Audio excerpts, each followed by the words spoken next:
Hace casi 2000 años, un grupo enigmático de personas que recibían el nombre de alquimistas se embarcaron en una misteriosa y peligrosa búsqueda. En laboratorios rudimentarios, arriesgaban su vida intentando fabricar oro. También pretendían hallar la sabiduría divina y el secreto de la inmortalidad. La búsqueda del alquimista es la búsqueda de la perfección. Los misterios abundan en la historia oscura de la alquimia. ¿Quedan todavía símbolos místicos de la alquimia en las grandes catedrales de Europa? ¿Fue un brillante alquimista del Renacimiento el primero en crear vida en un tubo de ensayo? ¿Enloqueció Isaac Newton, uno de los mayores cerebros de la historia, por su secreta obsesión por la alquimia? La ciencia del siglo XX puede haber demostrado las antiguas teorías que ya sostenían los alquimistas. Los físicos modernos han conseguido transmutar metales comunes en oro. ¿Poseían los maestros de alquimia una sabiduría secreta? ¿Qué buscaban en realidad? ¿Era la alquimia una simple búsqueda de oro o una búsqueda de Dios?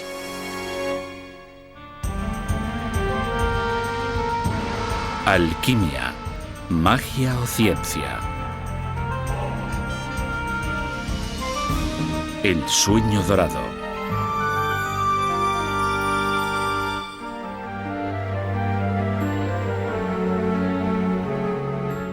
El oro, desde el principio de la humanidad, nos ha fascinado. Muchos lo han codiciado por lo que se puede comprar con él. Otros lo han venerado como un símbolo de lo que anhelamos ser. El oro es el metal perfecto. Un anillo de oro no se corroe aunque esté sumergido en agua de mar. La plata, el hierro e incluso el plomo se degradan con el tiempo.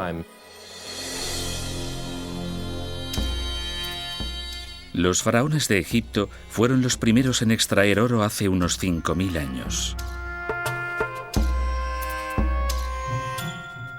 Quizás no es de extrañar que, en esta tierra de dioses y oro, la búsqueda de riqueza y del saber divino estuvieran destinadas a ser una misma cosa en la empresa enigmática y oculta que pretendía transmutar metales menores en oro y conseguir la perfección del alma humana, el antiguo arte de la alquimia.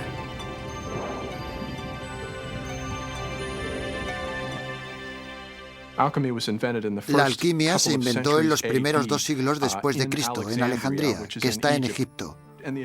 Los egipcios eran famosos por entrelazar complejas prácticas espirituales con, por así decirlo, no menos simples prácticas tecnológicas.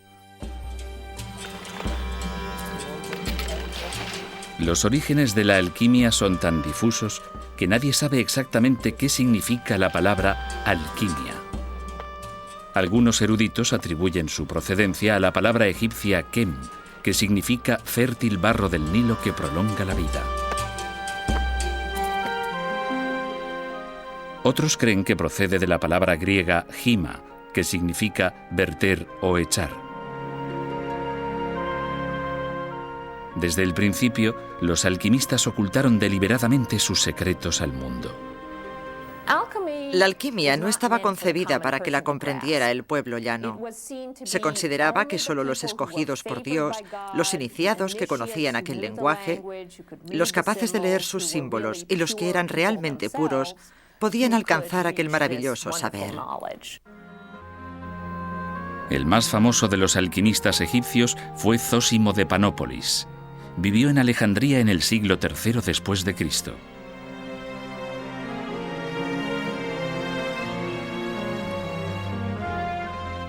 Fue el primero en describir el esquivo talismán todopoderoso que todo alquimista debía poseer para tener éxito en su empresa.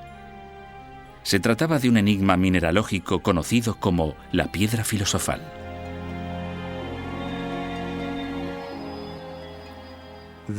Existe una piedra que no es tal piedra, un objeto precioso que carece de valor, un ente multiforme que no tiene forma, una cosa desconocida que todos conocemos. Zósimo de Panópolis.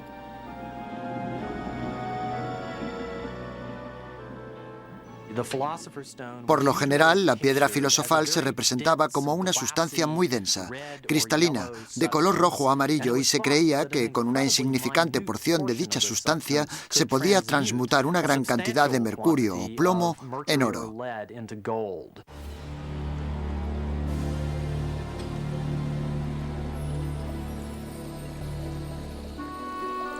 Pero la piedra filosofal era algo más que la clave para obtener extraordinarias riquezas.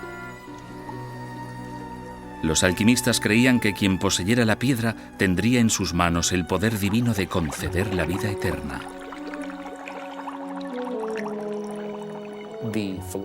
La piedra filosofal era la quinta esencia de la perfección. Todo cuanto la piedra filosofal tocara se convertiría en perfecto. Si se tocaba a alguien con ella, se transmutaba a esa persona en perfección.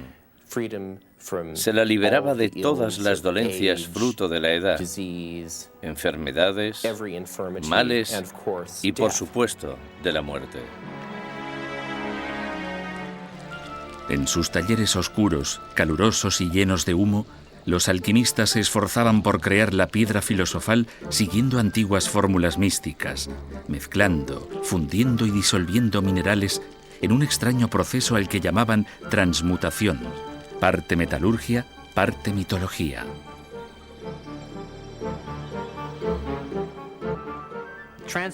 La transmutación se basa en la teoría de que los metales están compuestos por azufre y mercurio. También se creía que los metales preciosos estaban formados principalmente por mercurio. Por ejemplo, se consideraba que el oro era mercurio casi en estado puro con un poco de azufre, lo que le confería su color amarillo. Así pues, solo tenía sentido intentar fabricar el agente transmutativo, la piedra filosofal, a partir de mercurio. Pero los no iniciados no le veían mucha lógica al extravagante mundo de la alquimia. Los libros de alquimia escondían los secretos de la transmutación entre páginas indescifrables de imágenes violentas, eróticas y monstruosas.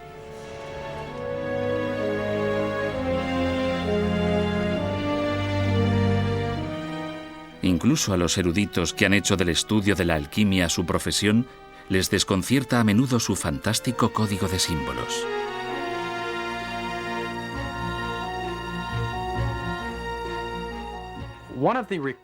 Una de las imágenes recurrentes más impactantes en alquimia es la imagen de un hombre y una mujer unidos en uno, un hermafrodita. Me gustaría saber exactamente qué tenían en mente los alquimistas al utilizar esta imagen tan extravagante y grotesca.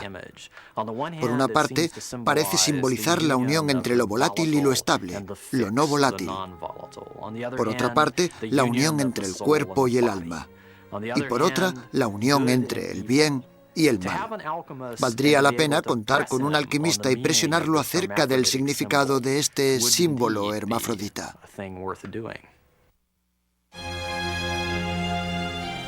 Bajo las imágenes arcanas de la alquimia yace un propósito extremadamente ambicioso. Los alquimistas pretendían nada más y nada menos que desvelar el misterio último de la creación.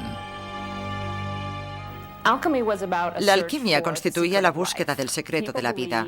La gente creía que todos los metales, plantas y animales crecían, que todos compartían una misma propiedad, la vida. De modo que cuando un alquimista trabajaba en el laboratorio e intentaba imitar la naturaleza, intentaba imitar el crecimiento del oro en la tierra o la maduración del oro en la tierra, creía estar buscando el secreto de la vida.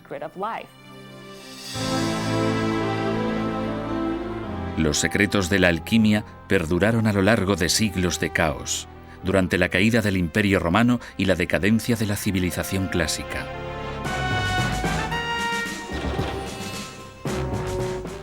En el año 643 después de Cristo, el ejército musulmán de Mahoma conquistó Egipto. Mientras Europa languidecía en su oscura época medieval, fueron los alquimistas árabes quienes cultivaron y perfeccionaron el arte de la alquimia.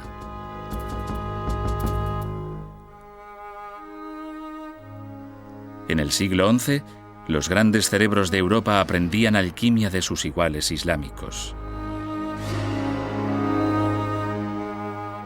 A pesar de la oposición de la Iglesia católica, el arte secreto prosperaría en la Edad Media.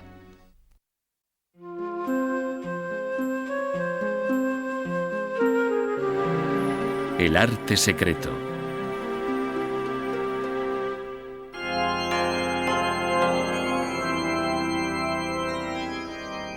La Catedral Gótica, una oración grabada en piedra.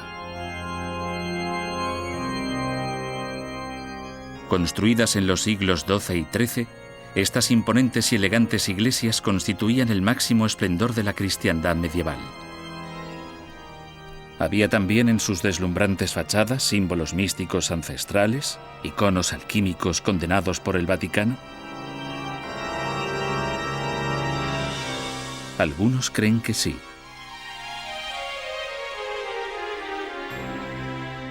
La Catedral de Notre-Dame de París. Cinceladas bajo las majestuosas esculturas de Cristo y de los santos, hallamos curiosas figuras paganas. Una mujer muestra un lagarto, al parecer rodeado por las llamas. Un soldado lucha bravamente contra enemigos invisibles. Una figura desconocida examina un frasco misterioso. Al igual que los símbolos cristianos, carecen de sentido, pero aparecen con frecuencia en la alquimia. No cabe duda de que hay símbolos alquímicos en Notre-Dame y en la mayoría de las catedrales. Si observamos los nichos de Notre-Dame o de las demás catedrales, encontraremos figuras con escudos que contienen imágenes. En una de ellas vemos a una mujer con un escudo en el que se observa una salamandra rodeada por el fuego. Las salamandras son animales acuáticos que segregan un líquido lechoso que las protege de las llamas durante un breve espacio de tiempo. Es posible que resistan lo suficiente como para salir ilesas de entre las llamas, de modo que en la época medieval surgió la creencia de que la salamandra era una criatura del fuego y por tanto inmune a él. El significado de las misteriosas imágenes de Notre-Dame sigue siendo polémico. A pesar de todo, los alquimistas siguieron con su antigua búsqueda secreta durante la Edad Media, a veces desde el mismo seno de la Iglesia Católica.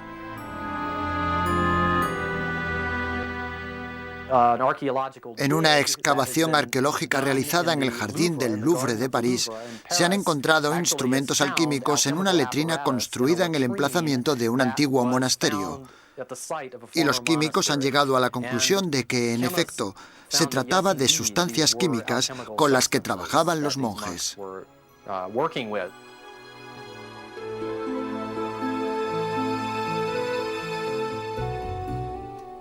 Uno de los alquimistas más famosos del mundo medieval fue un fraile inglés del siglo XIII llamado Roger Bacon, considerado el científico más brillante de su tiempo.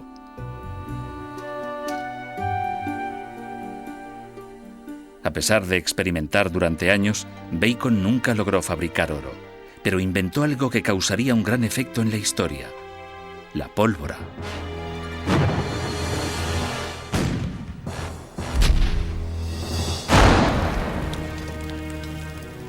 A medida que la fama de Bacon se extendía, también se extendieron rumores siniestros sobre lo que ocurría en su laboratorio.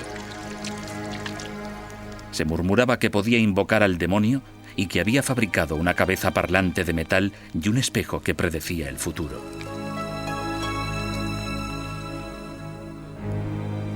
Aquellos rumores eran más de lo que los superiores eclesiásticos de Bacon podían tolerar.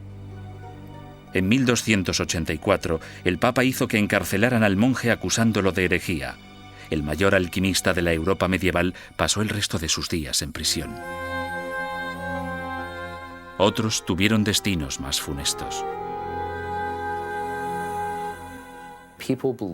La gente asociaba el azufre con el demonio.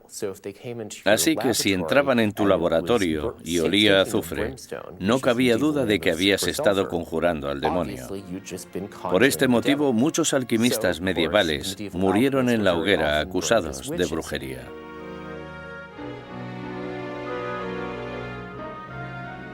En 1317, 33 años después de que apresaran a Roger Bacon, el Papa Juan XXII decidió acabar con los alquimistas de una vez por todas.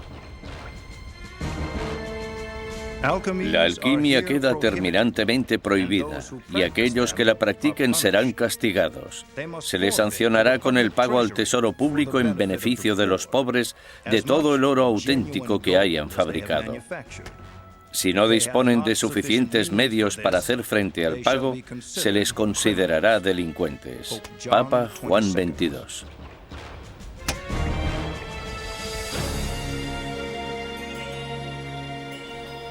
A pesar de la prohibición papal, muchos alquimistas perseveraron a sabiendas de que su vida corría un grave peligro, tanto por aquellos que les perseguían físicamente como por las sustancias que manipulaban a diario.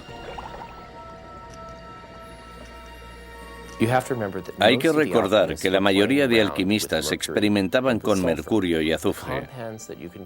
Entre los compuestos químicos que pueden elaborarse con estos elementos se incluyen el fulminato de mercurio, que es el principal componente químico de los detonadores, y todos los distintos compuestos de azufre que se usaba para la pólvora. Si el hacer fulminato de mercurio se vertía en el momento equivocado, se podía hacer volar el horno a uno mismo y el laboratorio entero, hecho que sucedía muy a menudo en la Edad Media. Algunos quedaban mutilados y muchos otros simplemente desaparecían para siempre. Mientras algunos perdían la vida en explosiones y otros sucumbían bajo la mano de hierro de la Iglesia, un alquimista medieval podría haber hecho realidad el sueño ancestral de su arte secreto, descubrir la piedra filosofal.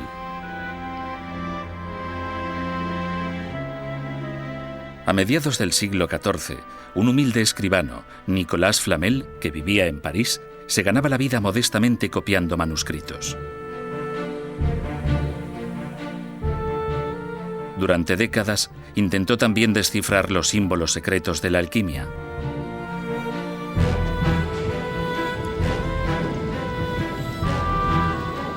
Flamel afirmó que el 17 de enero de 1382 había logrado finalmente convertir mercurio en oro puro.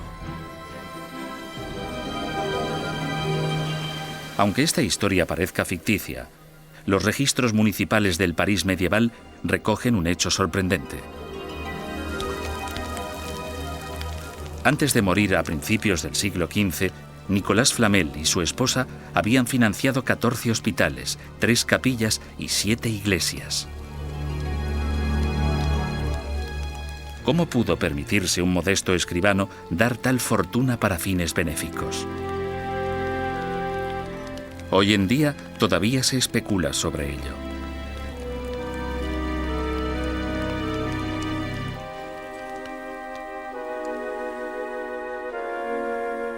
La leyenda envuelve incluso la muerte de Flamel. Durante siglos se ha rumoreado que la piedra filosofal le había concedido otro de los sueños de los alquimistas, la vida eterna.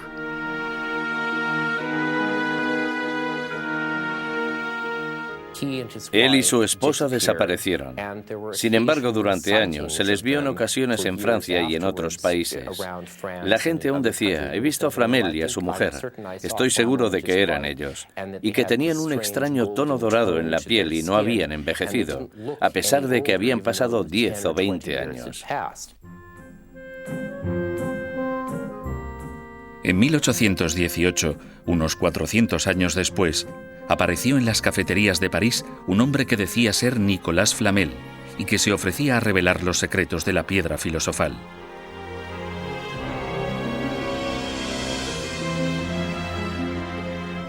La leyenda de Nicolas Flamel quizás solo fuese una fantasía para mantener viva la esperanza y alentar a aquellos que trabajaban en vano por descubrir la tan ansiada piedra filosofal.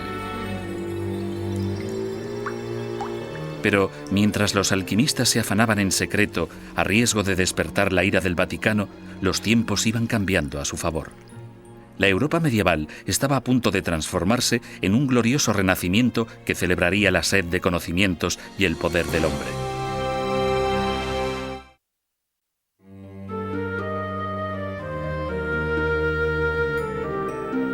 Científicos y curanderos.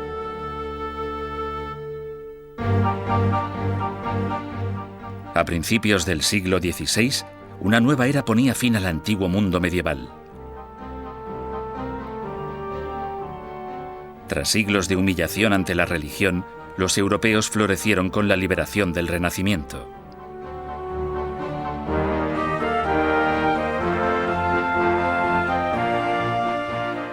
El hombre dejó de limitarse a ser parte de la creación divina. Ahora, el hombre era el centro del universo y podía utilizar el poder de su mente con total libertad para explorar y conquistar la naturaleza. Había llegado el momento de que la alquimia saliera de entre las sombras de la Edad Media a la luz deslumbrante de una nueva era. El Renacimiento fue realmente la edad dorada de la alquimia, puesto que se practicó muchísimo en aquella época. Los príncipes de toda Europa contaban con alquimistas en sus cortes. La corte invertía mucho dinero en teatro y espectáculos de todo tipo, y la alquimia formaba parte de dichos espectáculos.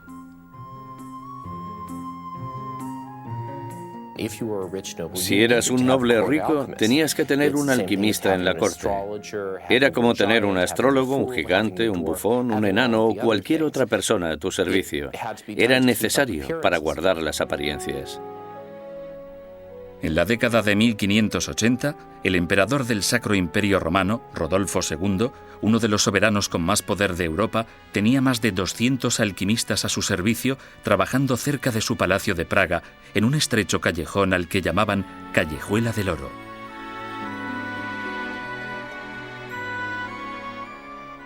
Para los alquimistas, los mecenas aristócratas supusieron el fin de sus problemas financieros y el principio de nuevas preocupaciones. El alquimista se encontraba en un gran aprieto porque tenía que dar a conocer sus habilidades, pero a la vez no podía desvelar ningún secreto. Tenía que demostrar que era bueno en su trabajo transmutando plata, plomo o cualquier otro metal en oro. Y si no lo producía con suficiente rapidez, podía estar en apuros.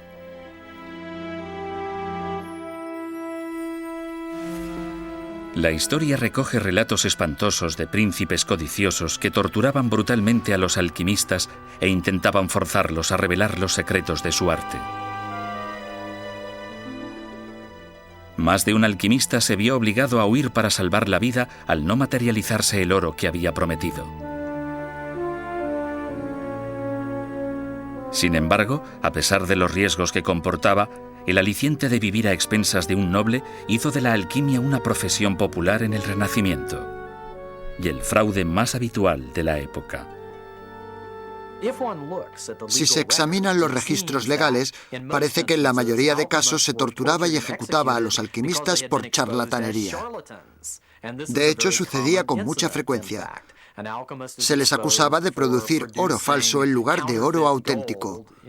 El soberano evidentemente se enfurecía y ordenaba ejecutar al alquimista, por lo general en la horca, a veces dorada, vestido con ropas del mismo color. Una muerte simbólica apropiada para un alquimista.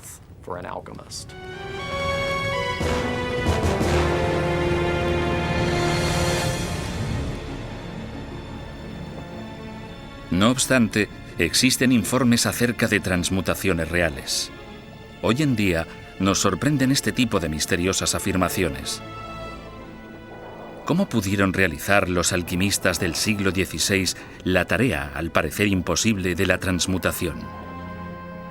La respuesta puede yacer en aquel antiguo dicho famoso: no es oro todo lo que reluce, por lo menos no oro puro. Los alquimistas sostenían que el oro era un metal pesado, de color amarillo y maleable.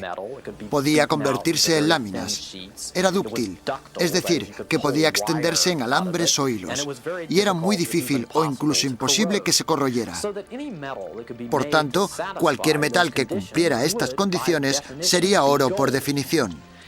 Y parece ser que en determinados casos fueron capaces de producir aleaciones que las cumplían.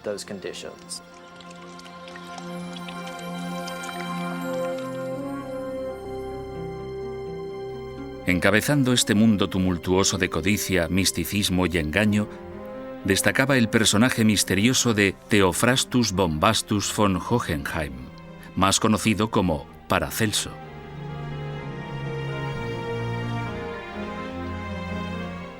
Fue uno de los hombres más problemáticos de la historia.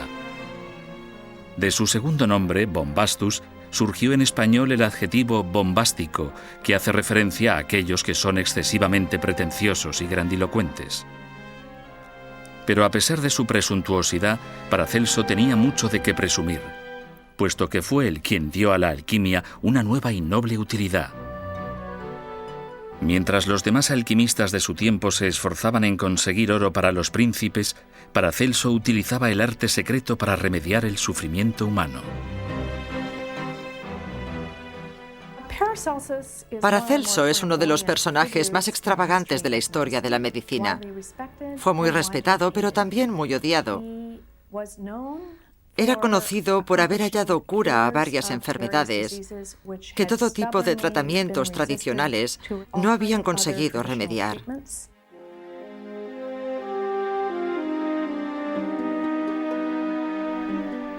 En contra de la superstición medieval, según la cual los mineros morían porque al excavar ofendían a los iracundos espíritus de la montaña, Paracelso demostró que morían de enfermedades pulmonares debido al polvo mineral que inhalaban. Y cuando Europa fue devastada por una nueva y terrible enfermedad llamada sífilis, que habían transmitido los exploradores de las Américas, se atrevió a buscar una cura en una de las sustancias que la alquimia consideraba más peligrosas. Paracelso abogaba por el uso de mercurio para tratar la sífilis. Y aunque sabemos que el mercurio, en estado puro, es bastante tóxico para el cuerpo humano, tratado químicamente, puede transformarse de forma que no sea letal para el hombre.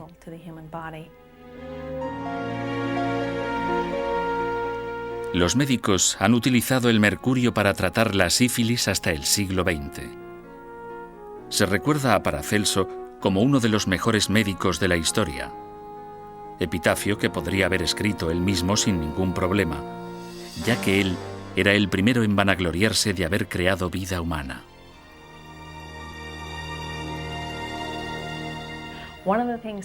Una de las cosas que afirmaba ser capaz de hacer en su laboratorio era producir artificialmente en su tubo de ensayo de cristal y con ayuda de sus instrumentos químicos un ser humano en miniatura, al que llamaba homúnculo. Lejos de ocultar cómo había creado a su homúnculo, Paracelso publicó abiertamente la fórmula. En un recipiente hermético se introducía esperma humano. Luego se enterraba durante 40 días en excrementos de caballo. Después se imantaba y finalmente se le alimentaba con sangre humana.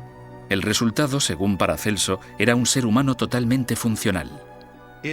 Puede criarse y educarse como cualquier otro niño, hasta que crezca y sea capaz de valerse por sí mismo. Paracelso.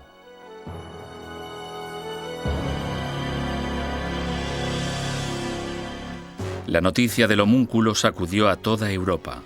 Los enemigos de Paracelso, enfurecidos, le acusaron de creerse Dios.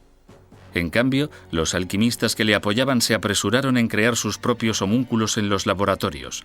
Muchos afirmaron haberlo logrado, pero extrañamente nadie mostraba su homúnculo, ni siquiera Paracelso. Al final, la altivez de Paracelso terminó por el temor de lo que había hecho, y dijo al mundo que había acabado con el ser viviente que una vez se había jactado de crear.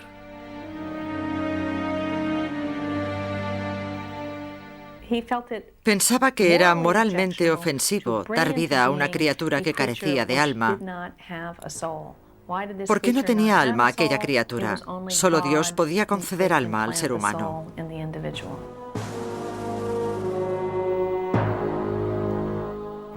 Paracelso murió en 1541. Paradójicamente, su capacidad de innovación pudo ser el detonante de la posterior desaparición de la alquimia. En el siglo XVII, una nueva ciencia experimental inspirada en el trabajo de Paracelso estaba desprestigiando el arte ancestral. No obstante, aunque Europa se adentraba en la época de la Ilustración, los oscuros secretos de la alquimia no perdieron su atractivo.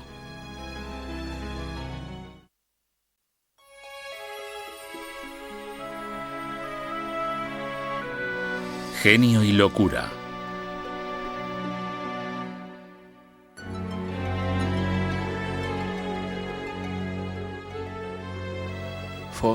Para cada acción existe una reacción igual y opuesta. Isaac Newton, 1666. Sir Isaac Newton, descubridor de las leyes de la gravedad y del movimiento, inventor del cálculo y del telescopio de reflexión, fue quizá el mayor científico de la historia, comparado únicamente con Albert Einstein.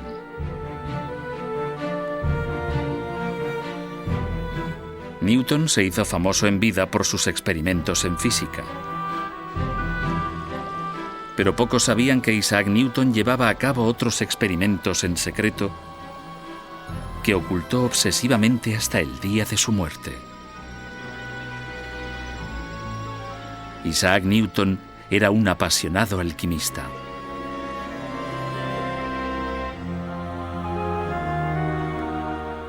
En 1936, 200 años después de la muerte de Newton, los estudiosos se sorprendieron al descubrir notas escondidas hacía mucho tiempo de los experimentos alquímicos del gran físico. Había escrito más de 1 millón de palabras acerca del arte secreto.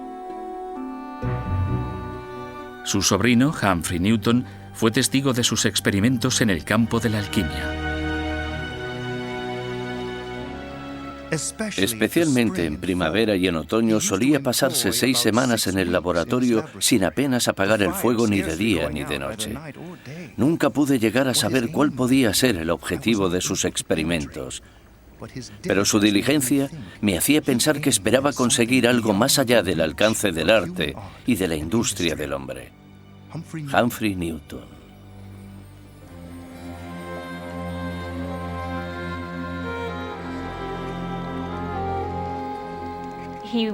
Creía en la filosofía mecánica, según la cual la materia solo está formada por partículas en movimiento, pero era demasiado limitada para él, y lo que realmente buscaba en la alquimia eran los principios vitales de la naturaleza, la vida secreta de la naturaleza, de la materia.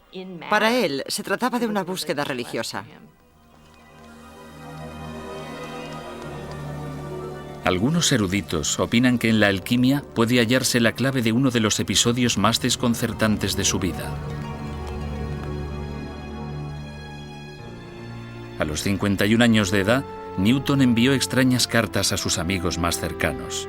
Estaban llenas de acusaciones extrañas, de quejas acerca de incidentes que nunca habían ocurrido, y en ellas declaraba que nunca volvería a dirigirles la palabra.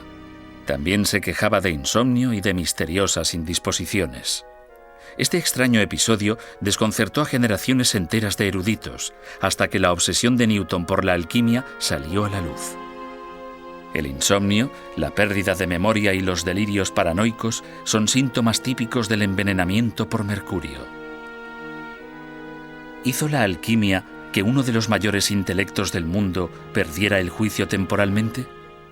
Los alquimistas trabajaban constantemente con mercurio, que era el elemento central en la teoría alquímica. Probaban cosas, se las ponían sobre la lengua para ver si eran ácidas o dulces, se las frotaban en la piel, las olían y trabajaban con una especie de humo en el laboratorio.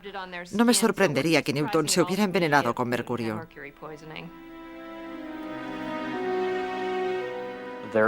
Existen pruebas obtenidas a partir del análisis reciente del cabello de Newton que demuestran que la concentración de mercurio era muy superior a la normal.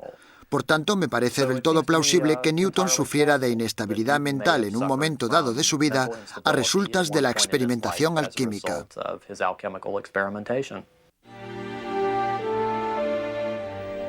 Isaac Newton se recuperó de su misteriosa crisis y vivió hasta la edad de 85 años. Murió en 1727.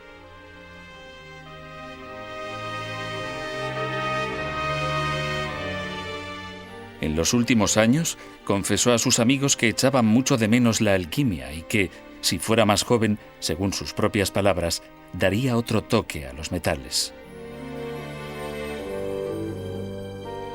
Pero a finales del siglo XVIII, los científicos respetables ya no creían que los metales fueran seres vivos. Tan solo unos pocos excéntricos y estafadores seguían practicando la alquimia. Tras siglos fascinando a los mayores cerebros de Europa, la alquimia parecía destinada a convertirse en la chatarra de la historia, una reliquia obsoleta perteneciente a un pasado iliterato. Pero el ancestral arte místico se negaba a morir.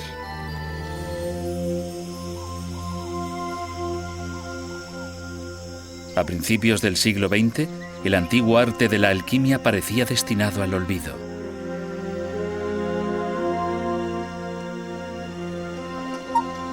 Hacía tiempo que había quedado relegado a una mera curiosidad histórica. Pero entonces resurgió el interés por la alquimia de forma repentina en la década de los años 20, cuando uno de los cerebros más destacados de Europa hizo una declaración asombrosa. El psicólogo suizo Carl Gustav Jung, antiguo discípulo de Sigmund Freud, se había separado de su maestro para fundar su propia escuela de psicoterapia.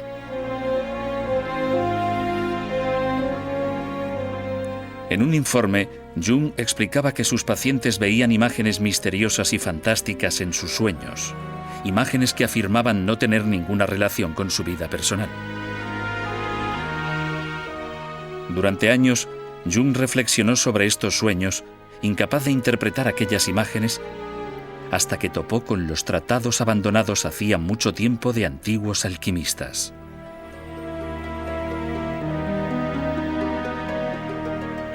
Examinando sus símbolos arcanos, Jung descubrió para su asombro que eran muy parecidos a las imágenes que aparecían en los sueños de sus pacientes. Estaba convencido de que las extrañas imágenes de la alquimia eran mensajes de curación física procedentes de las profundidades del inconsciente que se aparecían a las almas atormentadas de todos los tiempos.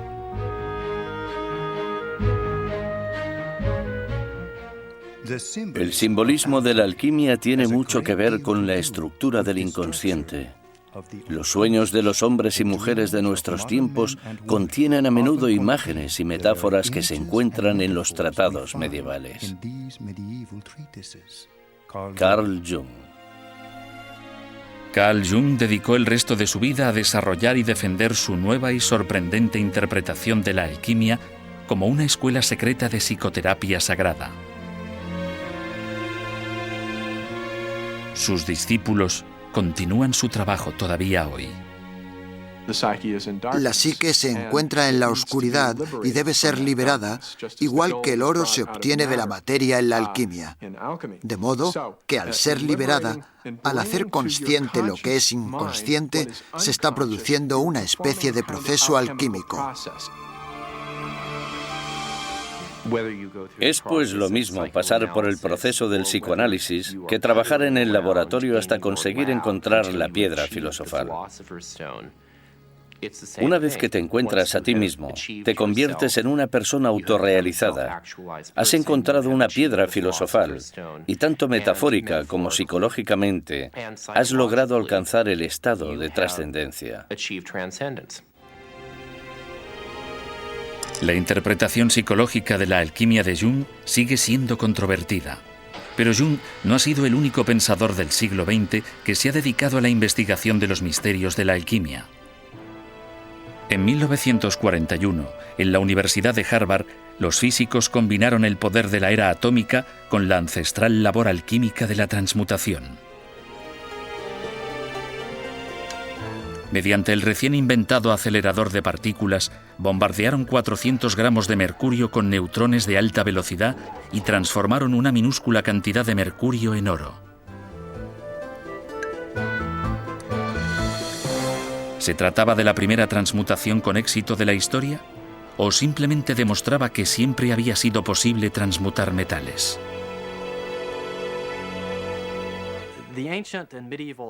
Los alquimistas no disponían de la energía que hay en un acelerador nuclear moderno o ciclotrón.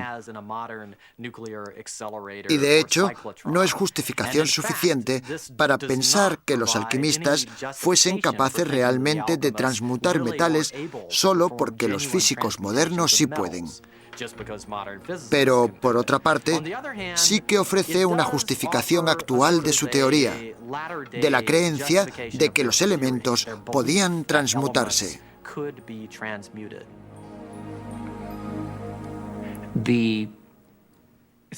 Quizás bombardear mercurio con radiación hasta crear oro sea el modo más complicado de llevar a cabo la transmutación de metales. Quizás haya un método más sencillo de transmutación, encerrado en los manuscritos de los alquimistas y en los grabados de la catedral. El experimento realizado en Harvard, por el cual se obtuvo una minúscula transmutación de oro, no supone, a mi modo de ver, una justificación de la alquimia, aunque es un experimento interesante. Lo que me parece importante es intentar encontrar la energía subyacente que el alquimista concibió y con la que trabajó.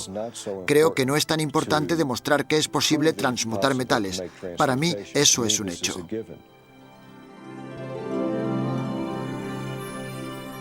Aún hoy, hay quienes prosiguen la antigua búsqueda de la alquimia, presos de su atractivo, al parecer intemporal. Russell y Sue House son alquimistas contemporáneos. Para ellos, la alquimia no representa la búsqueda de riquezas, es la búsqueda de las verdades espirituales más profundas. Como alquimista moderno del siglo XXI no pretendo fabricar oro. Y no es porque crea que no puede hacerse. Creo que mi interés por la alquimia surgió cuando era niño. Era muy curioso y me gustaba la naturaleza. Pero también iba mucho a la iglesia y me gustaban las cosas que allí escuchaba. Pensaba que si la gente veía lo que yo había visto con el microscopio, se daría cuenta de que es evidente que existe alguna especie de Dios. Para mí, la alquimia es una forma de viajar dentro de mí misma. Por eso no se trata solo del proceso de ver cómo se lleva a cabo un experimento, sino que el experimento se produce en mi interior y descubro partes de mí que ni siquiera sabía que existían. Me apasiona ser capaz de incorporarla a mi vida y utilizarla y crecer a partir de ella. El misterio de la alquimia sigue intrigándonos y nos transporta a la ansiada búsqueda del oro, de Dios y de la vida eterna. Un sueño que todavía hoy es tan poderoso como lo fue a lo largo de los últimos 2000 años.